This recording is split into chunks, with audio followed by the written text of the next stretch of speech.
Y como les comentaba, entonces para la clase de hoy tenemos una cosa pendiente, que es revisar la actividad que ustedes hicieron. Lo otro que tenemos es revisar los ejercicios. Me parece que ayer hubo un ejercicio que no vimos, no estoy seguro. Me tienen que recordar eso. Si no lo vimos bien, estaba en un PowerPoint. Si no lo vimos bien, bueno, lo vamos a revisar con cuidado. Y como les dije, quizás entremos un poquito en comentarios generales sobre la ley de Gauss, que es el próximo tópico de este curso, que ya es una de las ecuaciones de Maxwell.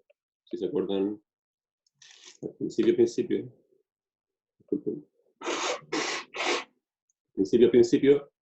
les mostré todas las ecuaciones de Maxwell, y una es la ley de Gauss, que está expresada en su forma diferencial, es decir, como derivadas del campo eléctrico. Pero también tiene otras versiones integrales. Ahí lo vamos a ver con cuidado. Entonces, para empezar, necesito saber si es que este ejercicio que está acá lo vimos o no ayer. Esperando un segundo.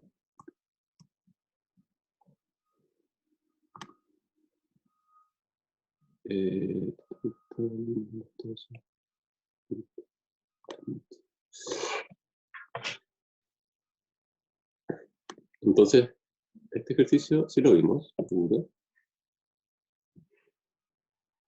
Pero bueno, después estudiamos cómo era un campo eléctrico debido a las distribuciones de carga continua. Eso también recuerdo que lo vimos. Profe, yo tengo una duda respecto al ejercicio, al primero, el del círculo. Ya, seguro. Pero una pregunta, ¿este ejercicio lo vimos ayer? Con cuidado, porque lo Lo dejamos pasar. mencionamos nomás, pero así como analizarlo, no. Ya, porque Le pasaba, profe. era por la actividad que quería hacerla rápido. Ok, entonces vamos a ver ese ejercicio con un poco más de detalle, y después revisamos entonces la actividad de las líneas de campo eléctrico. Ahora, respecto a este ejercicio, ¿alguien tiene una duda? Sí, profe, pero más que con el ejercicio, con el tipo de ejercicio. Porque lo que pasa es que ahí el vector unitario lo sacamos porque estaba en el centro, pero si en alguna prueba o en alguna parte nos pusieran como el punto P en un lugar que no fuese el centro, ¿qué tendríamos que hacer?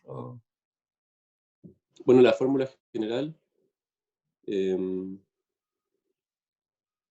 esta, ¿no? O sea, el campo eléctrico depende del vector RI. Ahora, ¿quién es el vector RI? Ahí tú tienes que hacer el análisis correspondiente. El vector RI es el que une la carga puntual con el punto donde estás interesado en calcular el campo eléctrico. Y tú lo tienes que construir. Si ese punto, imaginemos que es esta distancia. Digamos que el punto donde quiero calcular el campo eléctrico es, digamos, aquí, donde el círculo cruza el eje coordenado Y. Quiero saber cuánto vale el campo eléctrico ahí.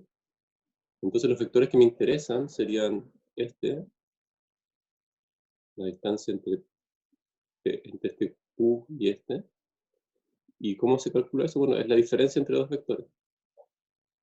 Eso es álgebra, ¿no? Álgebra vectorial.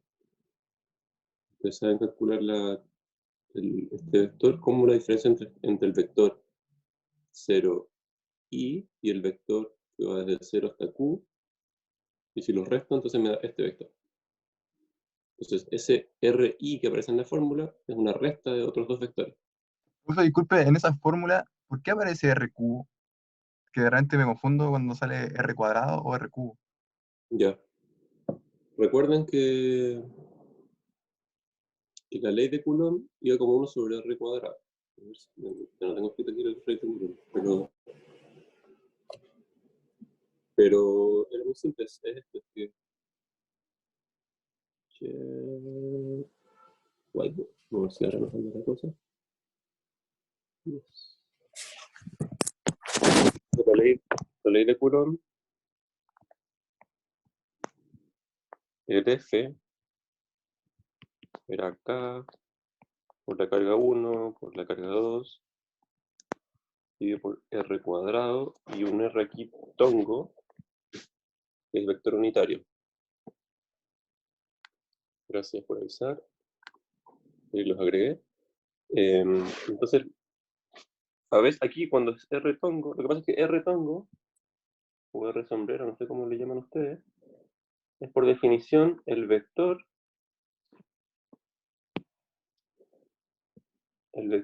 dividido por su módulo. Esa es la definición de R tongo. Si tengo un vector acá,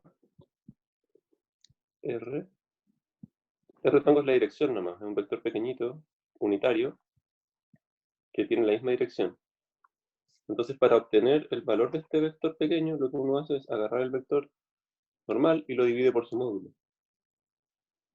¿Ok? Ahora, si ocupo esto en la fórmula, entonces lo que puedo hacer es reescribir esto como K, Q1, Q2, dividido por R3 ahora, y aquí en vez de poner el R tongo, pongo el R vector. ¿Ok? Por eso, pero estas dos cosas son completamente equivalentes. Ah, ya. Gracias, profe. Esa es la posible confusión.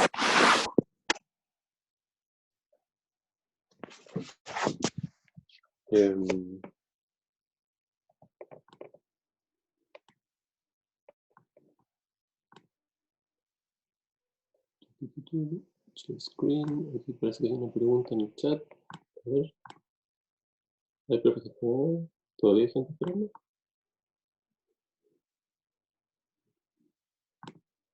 No, no. Ok, entonces, eso. Si es que no sé si fue la misma persona la que preguntó, pero si es que el vector, perdón, el lugar donde nos piden calcular el campo eléctrico no está en el origen y está desplazado, entonces uno tiene que usar también ese vector. Eso está aquí hecho, acá por ejemplo, en este problema. De hecho en este problema está hecho así. Lo que pasa es que resulta que el vector RP es el vector 0, 0. Entonces, por eso no aparece en la fórmula final, pero imagínense, acá está hecho con mucho detalle, tal que uno ve que aquí hay un vector R00, 0 no contribuye en nada, pero bueno, formalmente aquí esto podría tener valores. Y ahí aparecerían más cosas. Entonces la ventaja de presentar la fórmula ASA es prácticamente ninguna, pero bueno, uno primero calcula directamente el vector nomás. En el otro uno tiene que calcular el vector unitario. Tendría que calcular esta diferencia y dividirla por su módulo. Pero, si lo entienden bien, no deberían tener problemas solo de una u otra forma. No hay nada misterioso. Aquí están los módulos de los vectores. Aquí están los vectores y sus módulos. La clave para todo el ejercicio en física es ser como ordenado. Cuando se ordenado con información, las cosas emergen solas. Entonces, bueno, brevemente vimos esto. Y aquí, insisto, uno tiene con la misma ley que nos permite calcular el campo eléctrico para una fuente puntual, podemos generalizarlo a un campo eléctrico generado por una fuente continua, una distribución de carga. Y la forma de hacerlo es agarrar la carga grande y picarla en pedacitos muy pequeñitos y hacer el análisis usando el principio de superposición respecto a cada uno de los pedazos pequeñitos. Entonces uno usa la fórmula diciendo que uno tiene una pequeña contribución del campo eléctrico debido a una pequeña carga. ¿Okay? Pero la fórmula es la misma. Entonces, ojalá que no se confundan con esta anotación, pero bueno, eso que está acá es justamente el módulo de la diferencia de los dos vectores. ¿Okay? Y esa diferencia de los dos vectores es justo lo que estaba diciendo recién. A mí lo que me interesa es este vector dado por una flecha negra. Y se construye a partir de la diferencia entre el vector desde el origen, al punto donde quiero calcular, y desde el origen al elemento de carga que estoy mirando. Creo que no empecé a grabar, ¿o sí? A ver. Un segundo. Ah, sí, estoy grabando. Ok. Entonces, este tipo de problemas tiene varias versiones según cómo sea la distribución de carga. La distribución de carga puede ser o lineal, o superficial, o volumétrica. Uno puede tener cascarones esféricos, por ejemplo, o un plano infinito, o yo qué sé, la superficie de un cilindro, el manto de un cilindro, o discos. Esos serían solo ejemplos de cargas distribuidas en superficies. Linealmente, bueno, las cargas puntuales ya no hay que discutir, pero linealmente sería lo que vamos a ver ahora, por ejemplo, una carga distribuida en una barra. Y volumétricamente, bueno, se lo imaginarán, pueden ser esferas, cubos, lo que sea en realidad, pero bueno, realmente los problemas que uno va a considerar tienen algunas simetrías porque nos permiten resolverlo. Entonces, ok, cuando uno tiene este elemento del campo eléctrico, lo único que tiene que hacer es sumar sobre todas las contribuciones presentes en un problema para obtener el campo total. Y eso es lo que da, en el caso de las distribuciones continuas, una integral de Riemann. Ahora, el principio de superposición, digamos, uno puede ir un poquito más allá. Quiero decir es que no se vayan a cerrar la cabeza diciendo, mire, este problema es de distribución continua y de repente me parece una carga, sin una carga puntual fuera de la distribución continua no voy a poder resolver el problema. Es muy simple, resuelvo el problema de la distribución de carga y además después resuelvo el problema de la carga puntual y la carga y el campo total va a ser la suma de los dos. Eso no causa ninguna confusión. O sea, lo que quiero decir es que los problemas podrían ser mixtos. Uno podría tener como distribución de carga tanto cargas puntuales como cargas distribuidas tipo en un círculo, una línea, un disco, en la misma configuración del espacio. ¿Ok? Y no hay ningún problema en calcular todo eso, se puede. Acá a la derecha tenemos notación, ¿okay? Son las letras que se suelen ocupar para denotar ciertas cosas.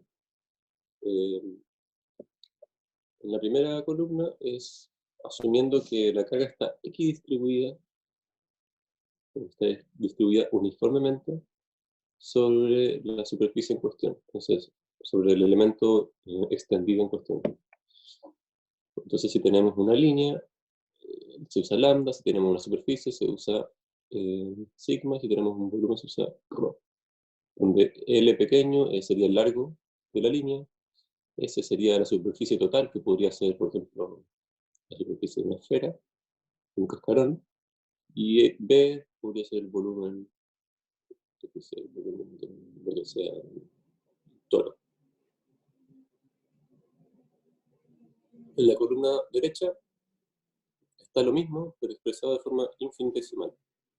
Y esto tiene utilidad porque podría ser que no estuviera equidistribuida la carga, estuviera concentrado en un lugar más que en otro. En ese caso, este lambda sería función del espacio. Lo mismo con sigma y lo mismo con rho. La fórmula general por ejemplo, de la ley de Gauss. En la ley de Gauss aparece rho, que es la densidad volumétrica de carga en el espacio. Bueno, esa densidad, por supuesto que no necesariamente es uniforme, porque en ciertos lugares del espacio no haya carga, puede que en otros lugares haya carga, mucha carga, en otros lugares haya menos carga, etc. Es una forma general de decir toda la carga que hay en el espacio se usa la densidad de carga como función del espacio. ¿Preguntas hasta acá? Imagino que no, porque ya lo vimos. Entonces, ahora vamos a mirar un pequeño ejercicio de cargas distribuidas. Creo que la clase pasada lo que hicimos fue mirarlo y tratar de sacar conclusiones solo mirando a la rápida las simetrías del espacio, digamos, como tratando de a priori adivinar algunas cosas. Entonces me voy a saltar un poco esa parte y asumimos que ya tenemos una perspectiva sobre este ejercicio.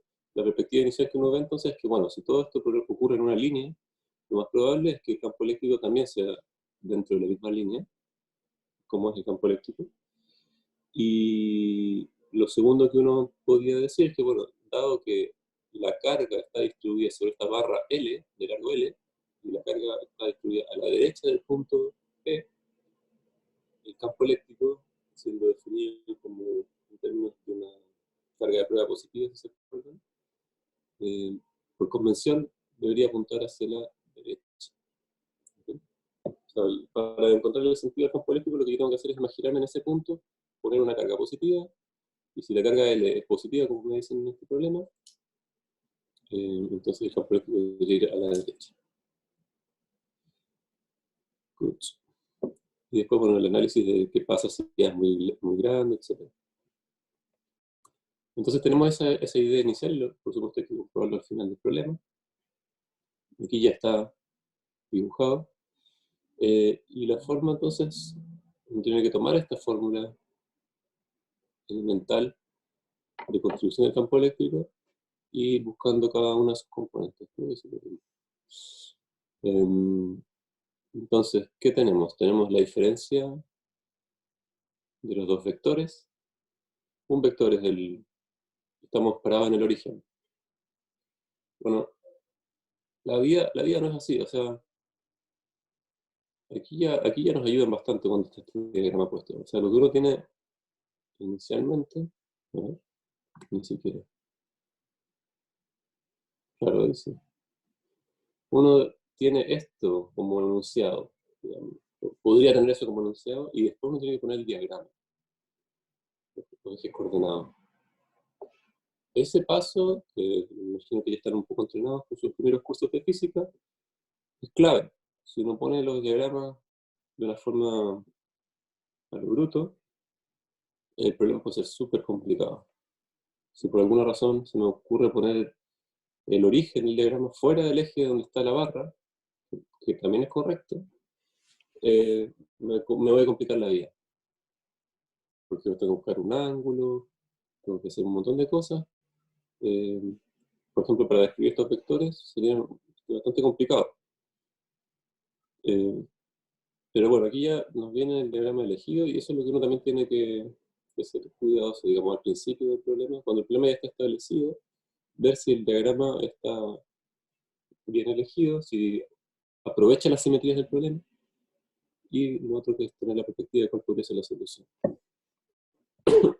Entonces, en este caso nos dan el diagrama bien elegido y por eso pasa esta simplificación de que el vector que me estoy calculando en campo eléctrico es justamente el origen, porque lo elegí así. ¿Okay? Y entonces el vector, donde está el elemento de carga que quiero mirar, está sobre el eje X, por lo tanto la coordenada que controla esa distancia es la coordenada X. Eso es lo que está acá. Y el y-tongo, que es la dirección en el eje X. Entonces, eso está más o menos claro. Y noten que aquí la fórmula yo no tengo que andar haciendo, o sea, el análisis de que el campo eléctrico va a salir a la izquierda lo hago a priori y está todo bien, pero a mí la fórmula me tiene que decir realmente cómo es el campo. O sea, yo podría haberme equivocado en ese análisis inicial y la fórmula me tiene que decir, me puede corroborar lo que yo creía o no. En este caso, la fórmula viene dada por esto, hay un signo menos aquí porque tengo la resta de los dos vectores.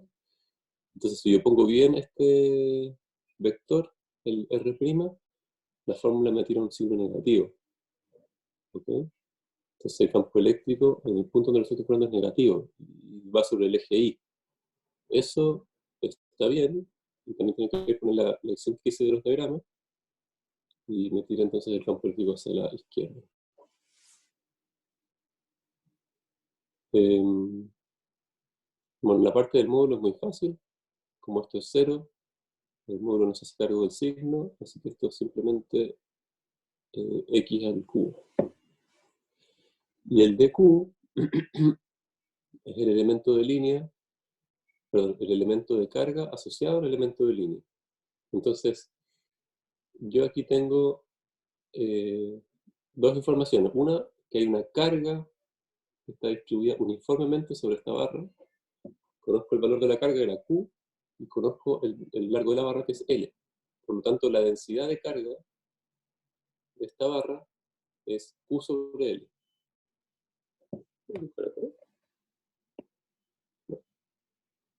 Es Q sobre L. Entonces,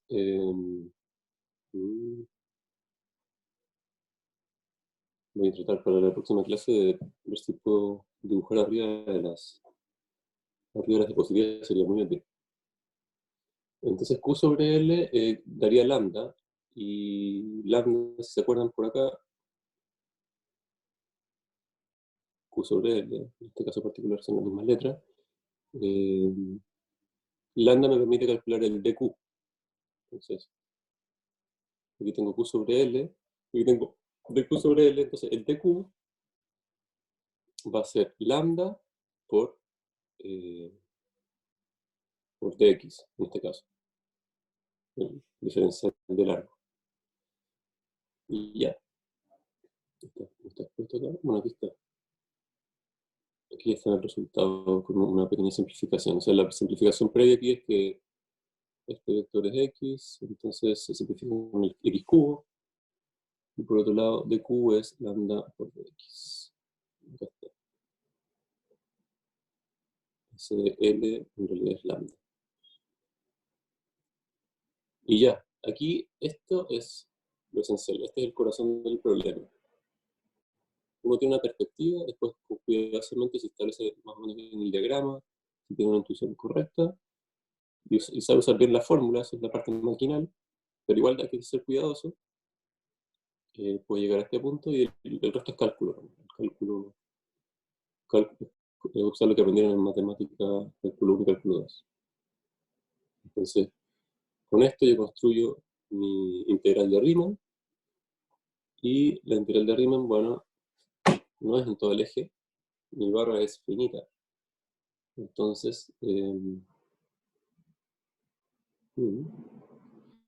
barra es finita, entonces yo puedo hacer la integral entre los extremos de la barra parte en A y termina en A más L. Profe, ¿Sí? entonces la diferencia entre el punto de origen y la barra nos va a servir para los límites de integración, ¿no?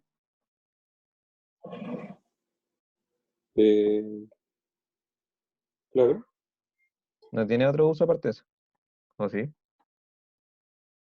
No, en este caso no. O sea, determina la posición de la barra. O sea, la letra A determina dónde está la barra. Ya, gracias. Solo corregir. O sea, no es que nos sirva para algo, no, sino que eso es lo que determina la posición de la barra.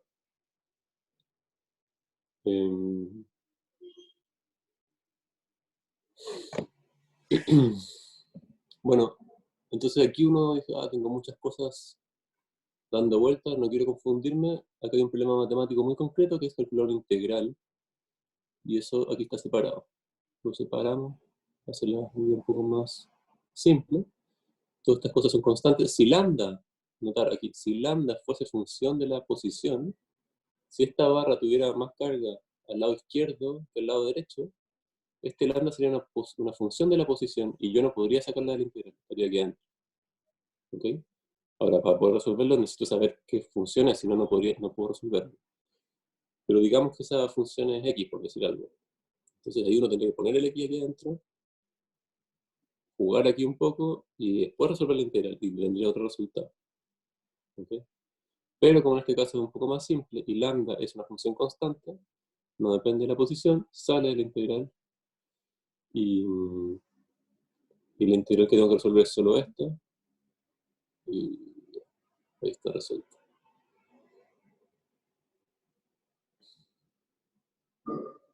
Ya está. Ahora reemplazo el valor de la integral, simplifico, dejo el resultado lo más bonito posible. Sí, o sea, yo creo que este último paso igual es relevante. O sea, no vale la pena dejar el resultado acá porque es que uno no entiende tanto lo que está pasando. En cambio, si lo deja como está acá, con las unidades, con la dirección, aquí está el resultado en plenitud. Así tenemos que quedar los resultados de las pruebas, ejercicios, etc. Aquí uno llega y, bueno, esto también. O sea, aquí no se acaba el ejercicio realmente. O sea, cualquier problema en física, uno dice, ya aquí llegué al resultado, estoy súper contento. Pero uno tiene que ir un poquito más allá también, y entrenar otra cosa más, que es analizar el resultado, si es que está correcto o no. Este último consejo tiene que ver con lo que hicimos al principio. Contrastar. Yo llegué a una fórmula que si uno está apurado o es irreflexivo, uno va a llegar a la fórmula y se olvida y pasa a otro ejercicio. Pero uno debería darse un minuto o 30 segundos para mirar la fórmula y decir, bueno, esa fórmula tiene sentido, hay algo que puedo mirar de esa fórmula que me entregue más información del problema. Yo qué sé, hay que pensarlo un poquito y ver ahí si es que esa fórmula ayuda en algo o no. Y lo que vimos la vez pasada era, es lo que ya les dije, una cosa que uno puede hacer con estas fórmulas es decir, bueno, ¿qué pasa si es que A es muy, muy, muy grande? Si la distancia de la barra está muy lejos, si la barra está muy lejos del origen, entonces esta fórmula, este A, es tan grande que en esta parte del denominador domina A y L lo puedo prácticamente que despreciar. Entonces esta fórmula para A muy grande es básicamente proporcional a 1 sobre A cuadrado, que es lo que yo esperaría si es que mi carga fuese puntual. ¿Okay? Eso es un análisis que se puede hacer. Otra cosa que se puede hacer es imaginar qué pasa si A es 0. ¿Qué pasa si la barra está tocando el punto donde estoy calculando el campo eléctrico? Bueno, si A es 0, esta fórmula diverge. Quiere decir eso que el campo eléctrico en el punto donde toca la barra crece infinitamente. Eso no tengo idea si es que uno lo esperaría, yo creo que no, nadie lo espera, que algo diverja. Cuando las cosas divergen probablemente es que hay fenómenos físicos que uno no está considerando. Pero bueno, eso uno lo sabe, digamos, uno sabe que en esta aproximación de la realidad, la aproximación bruta que uno hace cuando imagina cargas puntuales, por ejemplo, la fórmula del campo eléctrico, esto, yo puedo decir cómo es el campo eléctrico justo sobre la carga. O sea, ¿cómo es el campo eléctrico cuando R vale 0? Bueno, obtengo un infinito. Obtengo el campo eléctrico con un valor infinito. No, eso no nos dice nada, digamos. O sea, nos dice algo muy fuerte, que dice, en realidad tu fórmula está mal. Tu fórmula es muy bonita para todo lo que quiere describir fuera de la carga, pero muy cerca de la carga no tiene sentido que tú tengas un campo eléctrico infinito. ¿Okay? Eso es lo mismo que nos está pasando acá cuando miramos la distribución de carga. Si nos acercamos al punto que toca la barra, nos está dando un campo eléctrico infinito, y básicamente quiere decir que la fórmula que estamos obteniendo es válida para el exterior. Y un último análisis que uno puede hacer acá es con el L. ¿Qué pasa si el L es 0? ¿Qué pasa si el L es infinito? O muy grande. Uno de hecho podría hacer tender el infinito. Quiere decir eso, alargar la barra indefinidamente. ¿Okay? Dejo A fijo y L lo agrando infinitamente. ¿Y ahí qué pasa?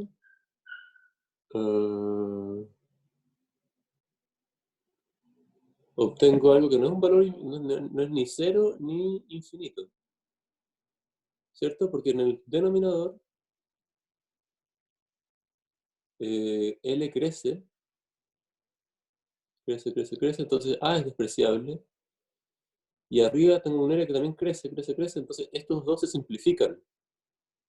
Cuando L en el límite, L teniendo infinito. Estos dos se simplifican, este lo desprecié, entonces la fórmula me queda como K lambda dividido A.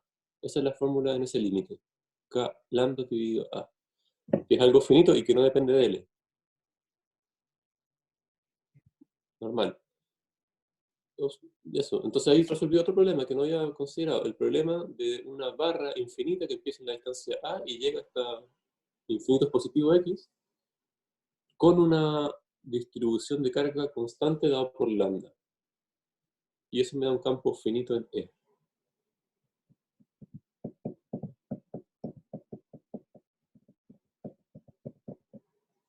Bueno, son cosas, algunas cosas de las que uno analiza pueden hacerle sentido, otras no.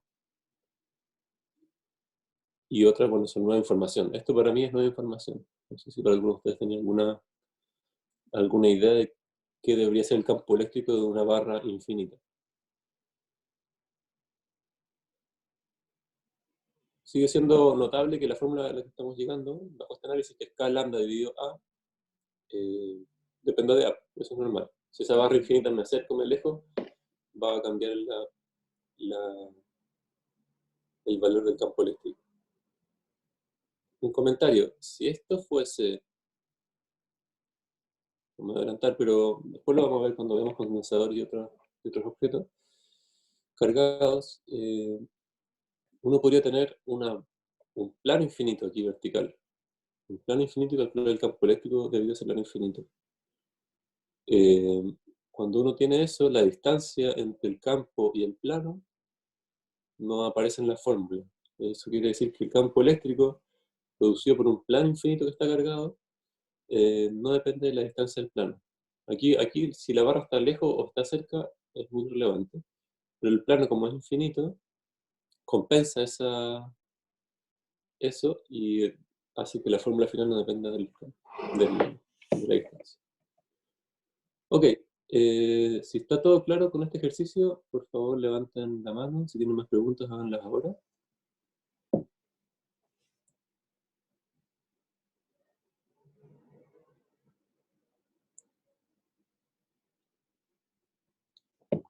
Yo me extendí bastante, pero es solo tratar de enfatizar. Creo que si leen el Serway también hace una especie de ejercicio similar. De agarrar los problemas y ver cuáles son sus partes. Cuál es la perspectiva que uno tiene que ir desarrollando cuando tiene un problema. Y tiene varias partes, no es llegar y agarrar la fórmula, sino que hay que tener una actitud inicial, una actitud final y ver, digamos, ir contrastando cosas. Profe, una pregunta, eso que usted dijo de que lambda a veces puede ser función también, ¿cómo detectó eso? Bueno, en el problema te lo tienen que decir. Podrían... Vamos a ver si hago más hábil para estas cosas. O sea, lambda, aquí era una constante que era Q sobre L. ¿Ok? Podría ser, y entonces eso me daba una distribución de carga constante sobre esta barra. Podría ser que lambda fuese una función del espacio, lo que les estaba diciendo. ¿Ok? Y ahora aquí yo tengo que inventar una función del espacio. Puede ser una función, yo qué sé, alfa x o alfa x cuadrado. ¿Ok? Aquí, entonces en esta primera tengo, si imaginamos las cargas como puntitos, tengo mis cargas x distribuidas sobre la barra de largo L. Pero en este otro caso, si imaginamos que voy a imaginar que el x0 vale acá, empieza acá, ¿ok?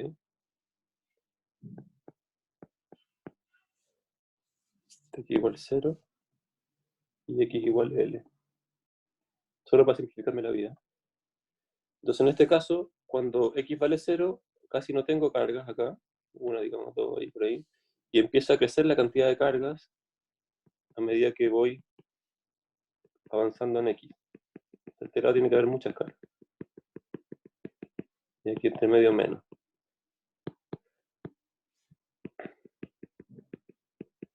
Eso sería una distribución de cargas dependiente de x. Y esto que les estoy dibujando acá es como lo pueden imaginar. Y en términos prácticos, si esto aparecía en la fórmula teníamos que el dq, el dq era lambda por dx, ¿okay? En general, para una distribución de carga lineal. Entonces si ahora tengo una fórmula, y esto lo tenía dentro del integral, entonces ahora el de integral voy a tener el k, el kappa,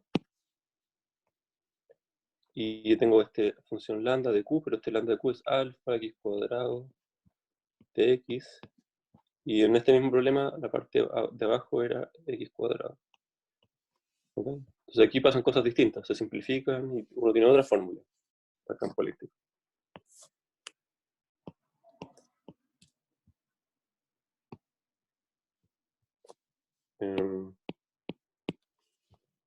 Parece que era iota. Ahí. Un signo menos. ¿Ok? Aquí no puse los extremos de la integral. Pero, ok, el mensaje es ese. El hecho de que lambda dependa de x implica que tengo que tener cuidado en la integral y ocuparlo. Lo mismo puede pasar si es que es en una superficie. Lo más simple es que no dependa de x, pero eso no siempre va a ser el caso.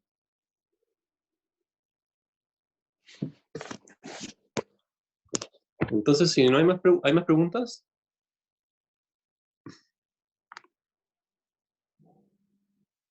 ¿Hay más preguntas? Ya. Este problema lo vimos a la rápida, me parece. Pero este sí que no lo vamos a hacer porque está en la guía y deberían hacerlo con el ayudante, el profesor de ejercicio. Y yo creo que alcanzamos a mirar un poco lo que es la línea de campo eléctrico. Se lo expliqué muy a la rápida para que pudieran hacer la actividad. Y lo que no ahondé mucho es en lo que se conoce como dipolo eléctrico. Como les comenté, bueno, la materia generalmente está cargada y hay muchas estructuras subatómicas que pueden entenderse como dipolos eléctricos. También un dipolo puede ser una idealización, en el sentido de que uno puede tener moléculas muy complejas, por ejemplo una proteína o una macromolécula, que tengan sectores cargados, que no están completamente balanceados sus cargas, o que estén balanceadas pero distribuidas de forma no homogénea, y esa molécula se puede entender como un dipolo. Estoy tratando de pensar en algún ejemplo, no se me ocurre ninguno. Es que estas moléculas que están en las membranas celulares tienen sectores cargados algunas, pero no sé si son dipolos, son derechamente iones, que también tienen una carga efectiva positiva o negativa. Bueno, en fin, aquí el ejemplo que vamos a ver, o sea, de hecho la mayoría están, digamos, en la mayoría de las moléculas, solo las moléculas, por ejemplo, los gases nobles, donde uno tiene simetrías, no son dipolos, pero en general las moléculas están desequilibradas, en el sentido que una parte de la estructura atómica de la molécula es un átomo de mayor valencia versus otro que es de menor valencia, entonces necesariamente los electrones no van a estar perfectamente distribuidos sobre toda la molécula. O sea, a pesar de que no se me ocurran ejemplos, quiero decirles que lo más común es que sí, que las moléculas tengan sectores cargados y se pueden entender como un dipolo. El ejemplo que vimos acá, no sé si lo vimos en la clase pasada, yo creo que no, es un ejemplo de una molécula de agua. No sé si alguno de ustedes estudié algo de química y tenía fresco algún otro tipo de molécula. ¿Qué otra molécula hay? Se me ocurren puro gases nobles. La sal es un metal. Bueno, la sal, perdón, es un cristal. La sal es un cristal, entonces ahí lo que pasa es que uno habla de dipolo porque es una red cristalina, entonces es otra cosa lo que está pasando.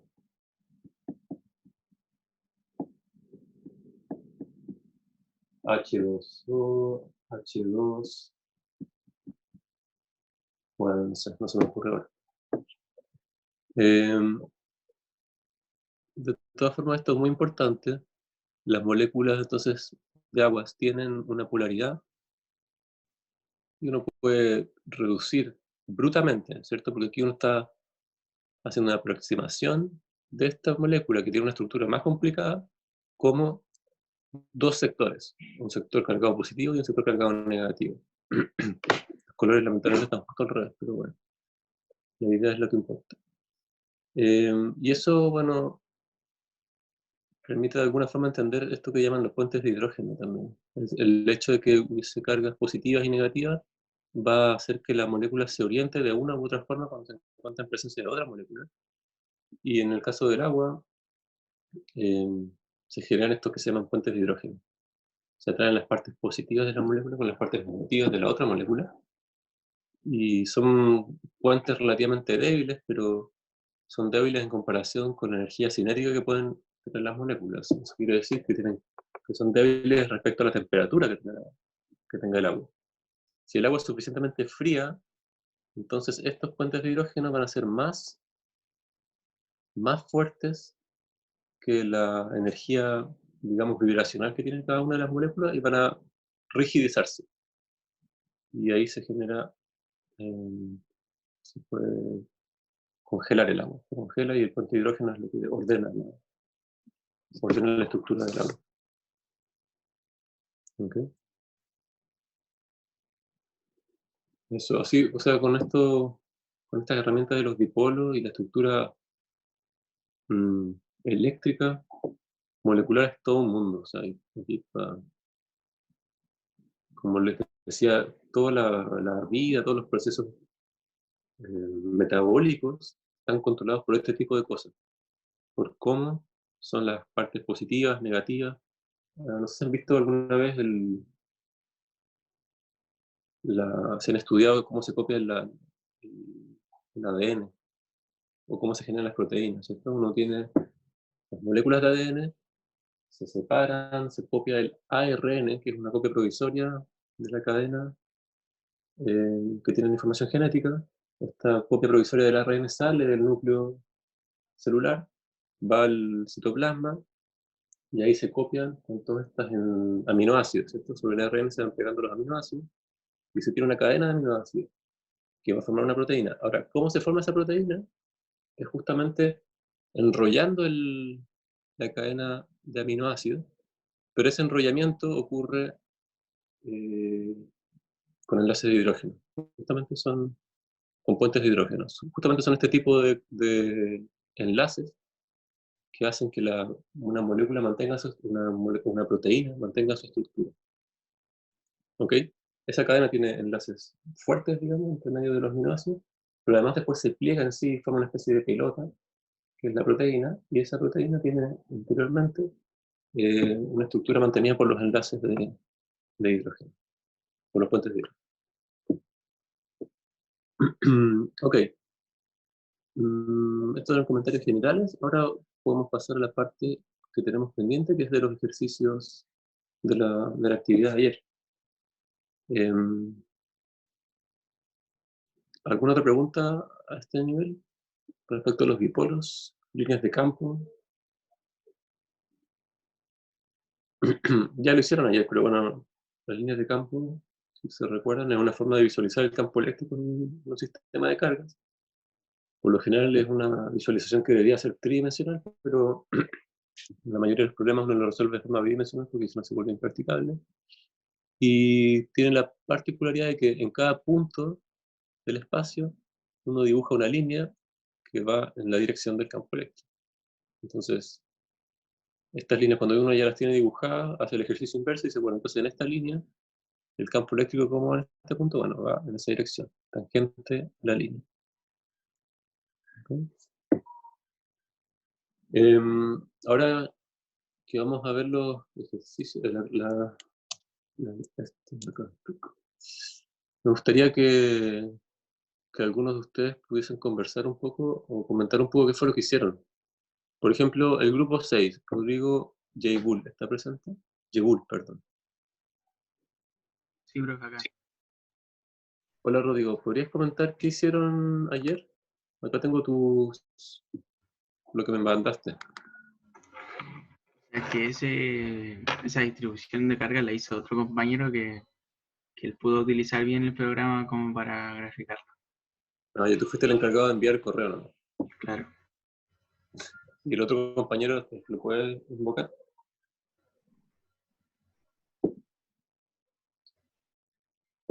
Voy a ver si está, profe. ¿Te acuerdas del nombre? Manuel, parece.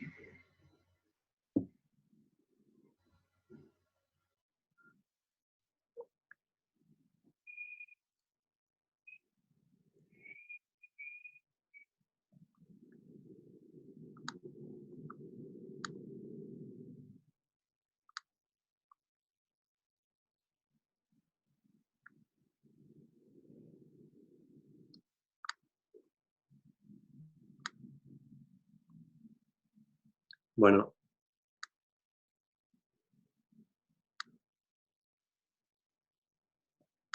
¿Tú no hiciste ninguna de las dos?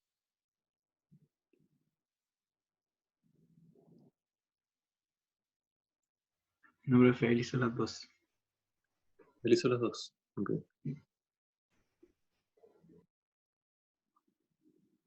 Bueno, esperemos a que llegue Manuel, por mientras voy a ver las otras. Del grupo 5 está Mauricio Vicencio, que me envió el correo ayer. ¿Está presente Mauricio? ¿Aló? ¿Aló? ¿Me escucha? ¿Sí? Ya. Hola, soy Mauricio. Hola Mauricio.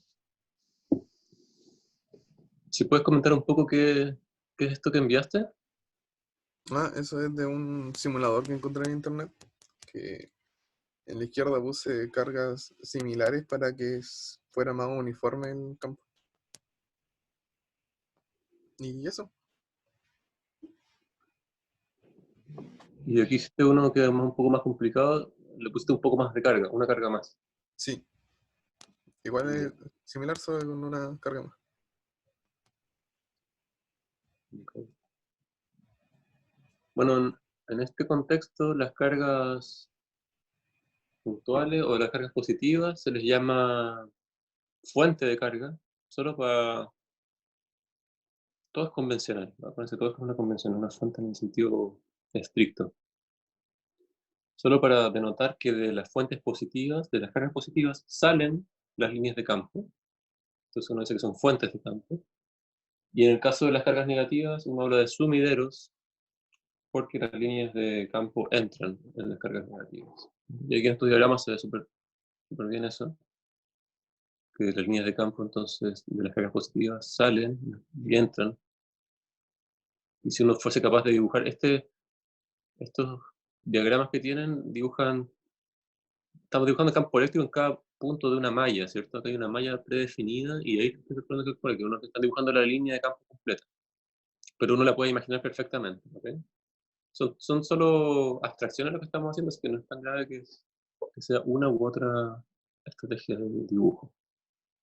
En el caso de lo que mandó Rodrigo Yebul, pero que hizo Mauricio o Manuel, pasa lo mismo. Aquí en este simulador que usaron hay una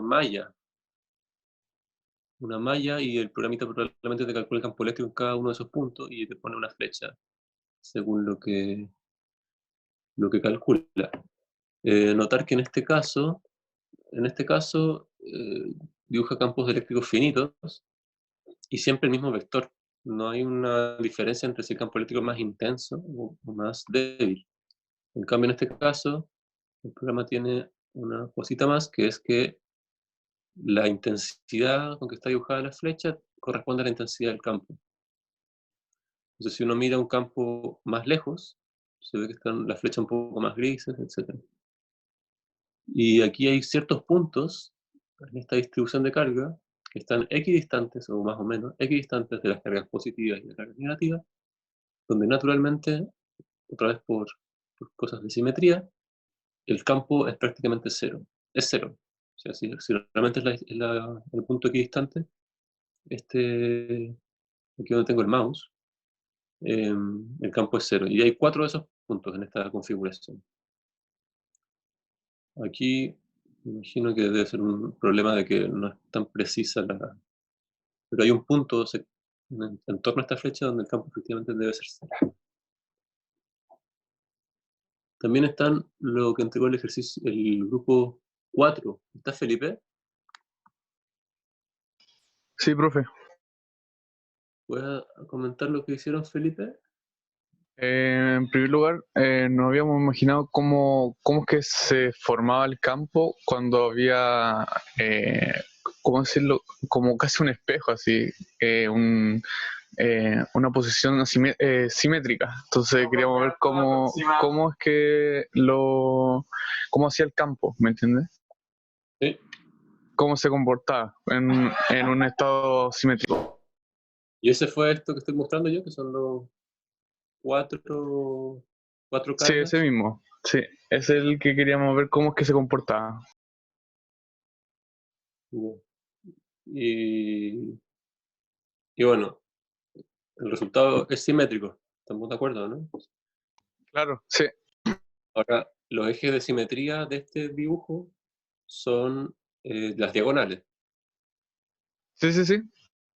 Si uno invierte este dibujo en torno a la diagonal, obtiene un dibujo muy, muy parecido. No es exactamente parecido, igual porque me imagino que los pusieron a mano las cargas, ¿no? Con el mouse o algo Sí, así. era muy difícil como casi ponerlo justo en cada eje. Claro, uno ve que aquí hay unas pequeñas variaciones, pero la idea se entiende. Si uno hace un flip en torno a la diagonal, por ejemplo, la diagonal que une las líneas, las cargas negativas, uno obtiene casi el mismo dibujo. Y lo mismo para la diagonal que une las cargas positivas. Entonces esta es una situación simétrica con dos ejes de simetría. Súper. Y este otro es muy distinto. Ahí estaba pensando cómo es que si se podría representar un acelerador de partículas, como si fuese el campo magnético casi, y a ver si es que pasar los electrones y cómo es que funcionaba, si es que se podía representar ahí. Yo.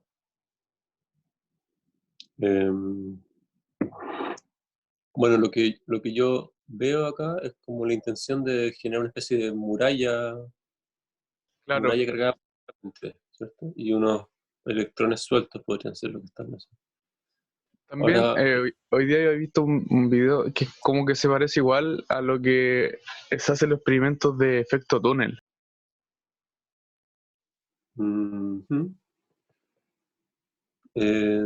sí, bueno, esas dos cosas que estás mencionando, como el acelerador de partículas o el efecto túnel, tienen que ver con la mecánica cuántica, con otros fenómenos, pero esto es bastante más simple, pero igual es interesante de analizar. Por ejemplo, en este diagrama que tú tienes, se nota que la concentración de cargas positivas predomina absolutamente a distancias largas, o sea, distancias lejanas de la estructura que estás definiendo, de este sistema de cargas. Lo que uno tiene son solo flechas que salen en la izquierda y solo flechas que salen a la derecha, a pesar de que entre medio hay algunas cargas negativas dando vuelta. O sea, estas cargas negativas aquí tienen el efecto de perturbar levemente lo que generarían si es que solo hubiese estas cargas positivas. ¿Se entiende? Ahí las flechas como que se enchuecan. Las cargas negativas sabemos que son sumideros, así que en realidad si uno es estricto en torno a esta carga negativa tienen que estar todas las flechas hacia adentro, pero bueno, aquí como ya está un poco lejos no se aprecia el efecto. Pero en esta sí, por ejemplo. ¿Okay? Recuerden siempre que esto es una aproximación, estos simuladores están tratando de corresponder Claro, a la... no es tan específico. Claro, pero da una idea general. O sea, eso es bien interesante, de que el hecho de que los que tú pensaste aquí como electrones, que son las cargas negativas, dando vueltas y son poquitos, no son suficientes como para apantallar el efecto de esta, podríamos decir, placa positiva. ¿Okay? Claro. En fin, ya. Está bueno este diagrama. Voy a ver qué más hay. También está el grupo 3 con Branco Pavés. ¿Qué dice Acá, este? profe, ¿se escucha? Escucha. Ya. Bueno, en ese primer imagen, por decirlo así, queríamos comprobar qué pasaría si las cargas, o sea, si una carga que estuviera en el centro trajera a las demás. Ujú. Y como era como el modelo más simple, decidimos colocar solo dos cargas. Y en el otro que aparece, decidimos agregar una. Si es que puede mostrar la imagen, profe. Ya. En ese decidimos colocar carga a los lados también, porque estas también se repelerían al ser del mismo tipo y se verían atraídas por el centro. Y como el dibujo se veía como más bonito, por decirlo así, o más místico, decidimos ver qué sucedía con ese. Están súper bonitos estos dibujos. En este caso, el simulador que están usando dibuja toda la línea de campo. Sí, es un simulador que descargué de la Play Store, que estaba del celular. Ah, mira. ¿Podrías compartirlo de repente? Porque yo este no lo conocía. Está bueno que dibuja la línea completa, la línea continua. Entonces, Lo, en este, lo voy a buscar. mándalo por el chat. En este se aprecia completamente lo que se asume, ¿no? Que las líneas de campo salen de las cargas positivas y entran en las cargas negativas. Y claro, tú te estás haciendo la pregunta de qué pasa si se atraen y se repelen, qué pasa si es que...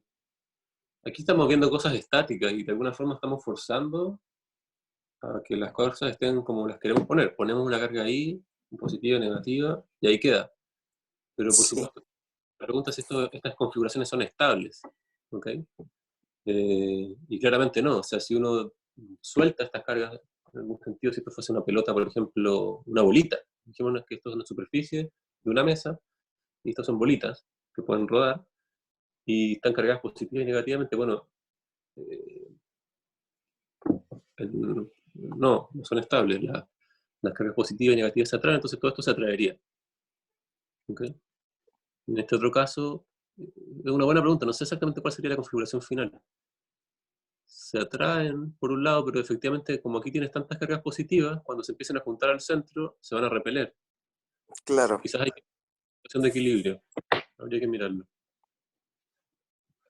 Habría que mirarlo dinámicamente. Ya. Gracias, Branco. Y si puedes mandar el enlace por ahí, estaría bueno. Ahí mandé el nombre al chat, el nombre del Aquí programa. Felipe Méndez del grupo 2 usó el mismo programa que el grupo 4, parece. ¿Está Felipe?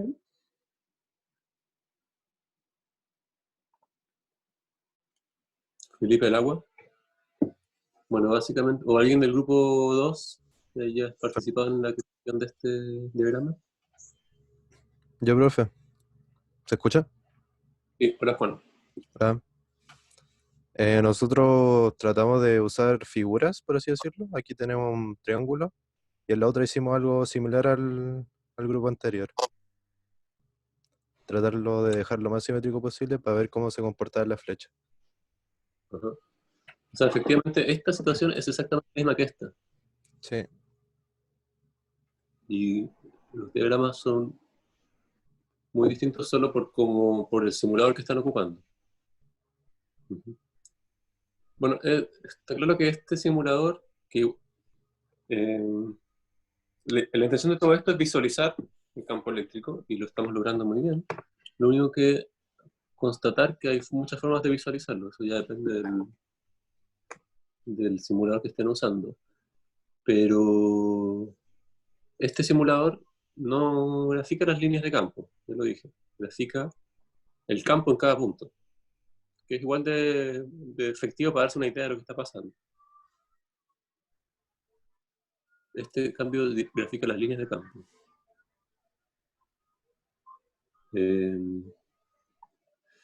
Bueno, a todo esto de las líneas de campo se le puede dar una vuelta, pero no es tampoco una cosa así que bruto, que útil que es, digamos. Nos da una imagen de lo que está pasando en un sistema de carga. Aquí, por ejemplo, algo súper interesante, que es muy claro, es que lo mismo que pasaba en el otro problema, como la carga neta de esta configuración es positiva, más 3, ¿cierto? Lejos es como si fuera solo una carga positiva, con todas las líneas de campo apuntando radialmente hacia afuera. Eso es súper claro. Aquí, en teoría también, pero cuesta un poco poco más verlo. Habría que irse más lejos todavía para darse cuenta que en realidad esta configuración de carga, muy lejos, tiene que verse como si fuera una sola carga positiva, ¿cierto? La carga se compensa, entonces la configuración neta de esta, la carga neta de esta configuración es más 1, y se debería ver como una carga positiva, que tiene un campo radial. Eso. ¿Tiene algún otro comentario, Felipe?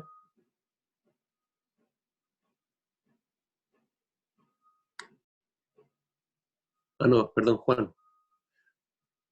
Ah, no, no. Nada, profesor. Ya, gracias, Juan. Y vamos a ver el último ejercicio, que es el grupo 1, que hizo algo con un programa que te grabó el video. Parece, no sé si es el mismo programa que usaban los otros, pero en este caso ellos, en vez de mandar la imagen, mandaron el video. ¿Está Matías? Sí, aquí estoy, profe. Hola, Matías. Vale. ¿Qué estamos viendo, Matías? Bueno, en esa imagen, básicamente quisimos poner 3 cargas a 6, pero 3 y 3. 3 positivas y 3 negativas, para ver cómo se comportaban las líneas. Y el resultado fue un poco extraño, pero Sí. Como bicho. sí, pero básicamente demostraba que como que no era claro ni si para dónde iba, pero se iban de las positivas a las negativas. Y eso es lo que básicamente vimos en el Claro. video.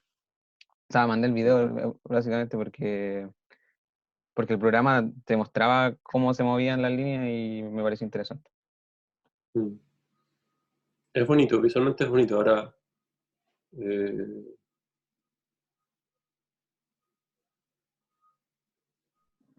está bien. Salen de, o sea, te dice, sale de las negativas, sale de las positivas y entra en las negativas, ¿no? Sí. ¿Y podrías mandar también el link de ese programa a ti? Sí, está en la Play Store. Al tiro les digo cómo se llama. ¿Dónde? En la red. Sí. Ya. Y aquí había otro video, también del mismo grupo, que este es más complejo, en realidad es más simple. No, pues sí, Aquí, el otro era el complejo, este era el simple. Aquí básicamente solo pusimos 3 cargas positivas y ahí se mostraba cómo las líneas se iban, salían del... Ujú. Eso fue lo que quisimos mostrar. Aquí es súper claro eso, que las líneas de campo, pues como se construyen, no se van todas a infinito. No, no chocan. Ah, eso es súper importante. En ningún ejemplo las líneas de campo, y eso es una cosa matemática, se cruzan. Las líneas de campo siempre, si empiezan, terminan, pero no chocan con otra. Eso es todo su destino. Pueden o irse infinito, como está ocurriendo acá, se van infinitamente lejos, o pueden caer en una carga negativa, pero que como no hay ninguna carga negativa, no les queda más que irse infinito. ¿Okay? Entonces, esa observación quizás debería haberla hecho antes, pero ahora que lo dije, vamos a mirar de nuevo este.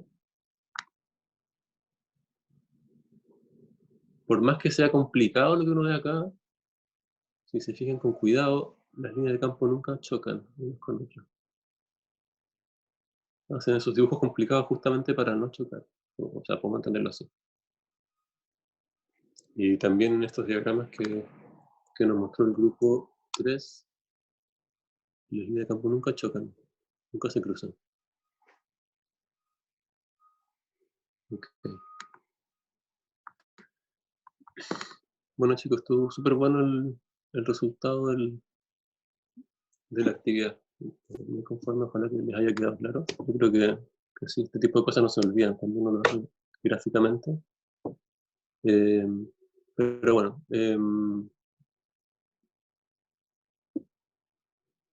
insisto y no insisto. O sea, el campo eléctrico, las líneas de campo eléctrico, graficar las líneas de campo eléctrico es interesante, da una sensación de lo que está ocurriendo en la distribución de carga. Pero es una forma de visualizar. Para, a la hora de resolver ejercicios tampoco es algo tan fundamental. Pero sí insisto en que el campo eléctrico es un elemento clave para entender la teoría. La teoría se formula, al final del día la teoría se formula en términos del campo eléctrico, no de las cargas. Lo que nos interesa es cómo es la dinámica del campo eléctrico. Y eso, como demostré la vez pasada, la ley de Gauss está escrita en términos del campo eléctrico y es una de las 4 ecuaciones de Maxwell y es lo que vamos a ver la próxima semana en sus 2 versiones, en la versión diferencial y en la versión integral. Y con esa ley de Gauss, más algunas propiedades matemáticas, vamos a poder resolver ejercicios de una forma bien elegante, pero eso lo vamos a tomar la próxima semana. Así que vamos cerrando la clase. Si es que tienen alguna pregunta, pueden hacerla ahora. Si no, pueden prender todas sus pantallas para que cerremos esta sesión. ¿Están ahí? Ay, Sí, profe. me perdió el Zoom. ¿Dónde está el Zoom? A ver. Bueno, voy a ocupar la... Chao.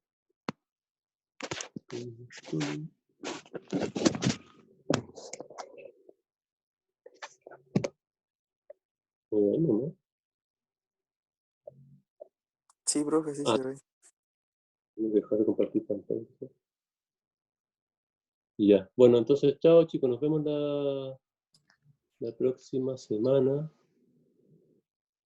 Cualquier pregunta, pueden mandarla por correo. Y que estén bien, pues. Estudien. Voy a insistir un poquito, como tiene que hacer un profesor, es que lean el libro, lean los libros. Ojalá lean el Purcell, está muy bien escrito. Y ojalá echen miradas al Serway también. ¿Ok?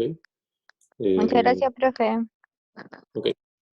Gracias, profe. Cuídese. Chao, nos vemos. Chao. Profe, gracias. Sí, profe, cuídese. Chao, profe.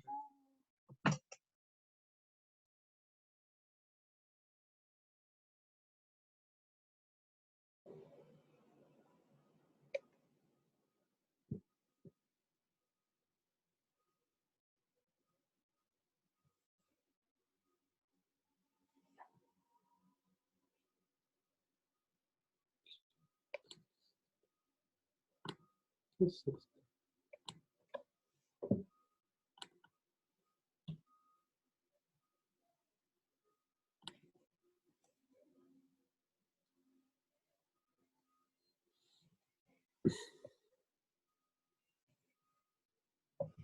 Acá está.